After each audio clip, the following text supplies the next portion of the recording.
Bago tayo magpatuloy mga brothers on the wheels, huwag niyo pong kalimutan mag-subscribe sa aking YouTube channel at i-click ang notification bell para ma-notify kayo sa mga bago kong episode.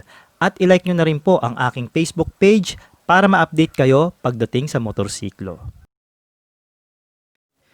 Zeth's Vehicle Technology Co. Ltd. was founded in 2016.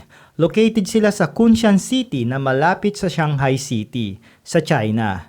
Noon, taga-assemble lang sila ng mga motorsiklo at tagagawa rin ng mga spare parts nito.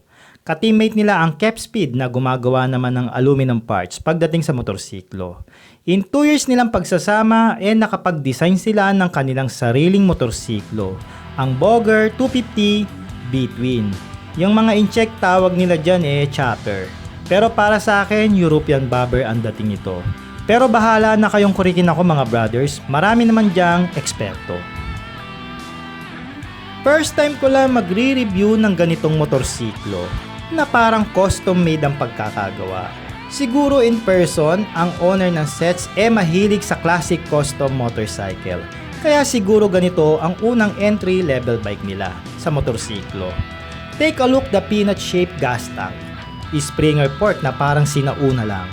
Hardtail na puwetan, single-seater na classic style, chrome muffler na straight pipe, at parang Harley Davidson ang pagkakabanat ng makina. I mean, kung ikaw ay isang enthusiast in classic custom bike, lalo na yung mga cruiser type, wala ka nang hahanapin kay Zeth's Boger 250. Pero kung malikot ang utak mo, pwede mo pa naman baguhin o tikulin para kakaiba ka sa grupo. Pero ako, kung magkakaroon ako niyan, mga accessories na lang, rock and roll na sa daan. Classic custom bike ang dating ng Boger 250. Pero sasabay naman ito sa latest technology na motorsiklo na meron tayo ngayon. Kaya silipin natin kung ano ang mga features ng Zeth Boger 250 B-Twin. Well, laging tanong na mga viewers natin kung naka-fuel injected na ba? Yes, naka-EFI na ang sistema ng gasolina. Digital and analog panel, same gauge lang sila ng Rusi Classic 250 with indicators. Braking system kompleto sa harap at likod na naka-disc brake. Tire size 4.0 at 17 inches rim type, both front and rear pagdating sa gulong. Made in high carbon steel ang chassis ng bike. Suspension nito naka-hardtail sa likod, ibig sabihin naka-single seater ang setup ng bike kasama ang spring under the seat. Pagdating naman sa harap, ito ay naka-springer port na lagpas pa sa panahon ng hapon umuso. Hopefully okay lang ang laro ng suspension nito pagdating sa daan. Fuel tank capacity 6.8 liters. Bigat ng motor 166 kg. May kabigatan rin pero mababa naman ang seat height niya na meron lamang na 640 mm. At riding position nito medyo yuko since naka zero drag bar ang bike. Naka-forward naman ang footrest, so tiis ganda ang takbuhan mo dito, brother. Pero pogi ka naman tignan, alright? Makina naman tayo mga brothers. Ito ay kargado ng 249cc B-Type 2-cylinder engine. Air-cooled, single overhead cam, bore and stroke 49/66 mm. Compression ratio 10.0/1. Meron itong maximum power na 13 kilowatts at 8,000 RPM and maximum torque naman na 19 Nm at 6,000 RPM.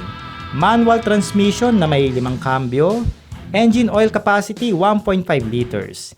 Electric starting only at may sagad na takbuhan na 120 to 125 km per hour and estimated na fuel consumption na 30 to 35 km per liter.